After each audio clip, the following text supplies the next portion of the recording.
This is the Hidden Killers podcast with Tony Brueski, featuring former FBI Special Agent and Chief of the Counterintelligence Behavioral Analysis Program, Robin Dreeke.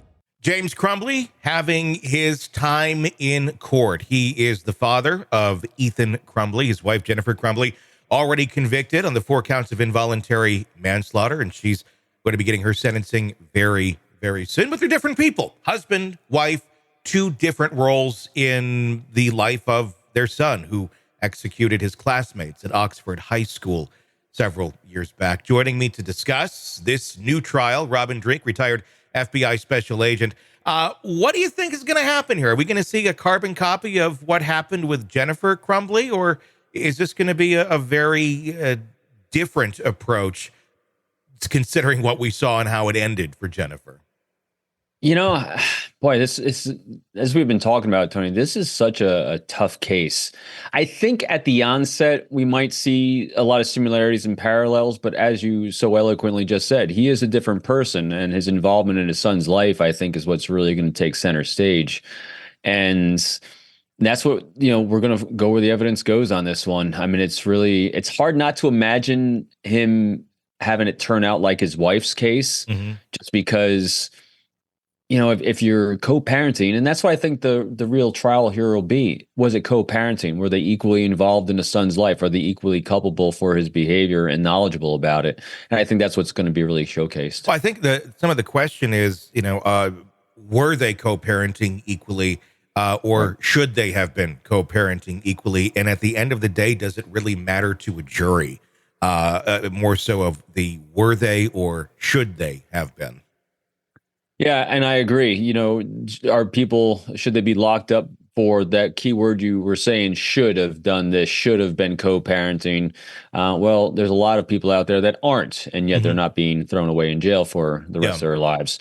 And so that's the real question here. But it's at the heart of this one, I think, is the firearms issue and the laws surrounding it. And it's a sticky one, it looks like, just because in the state, as I read it, there wasn't a requirement to have the firearms locked up. But if you bring in reasonableness, and this is what the prosecution, I think, is going to really focus on, was it reasonable to have a firearm locked up, even though it might not be law, if you're aware of the mental health challenges your son's having? And I think the real crux of this for both these parents is how vocal their son was on wanting help.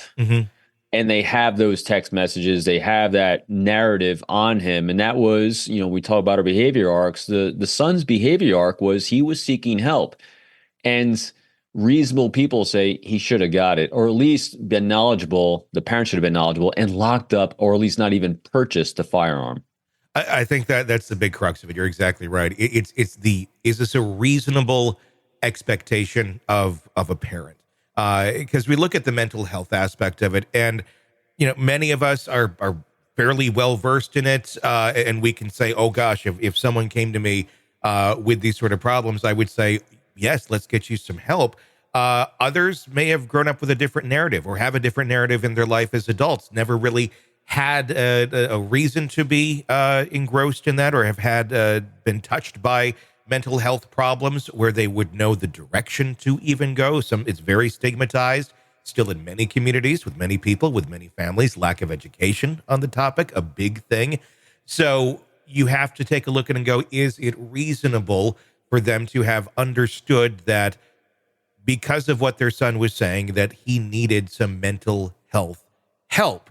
And this wasn't a very cloaked message from the son to the kids. It wasn't as if he was, really hiding it down and you're not really seeing it, and he's always putting on a smile. Literally gave the parents a note saying, help me, with a illustration attached of executing his classmates. So is it reasonable for them to have made a choice to get him the help that he needed? I don't know how better it could have been spelled out for them.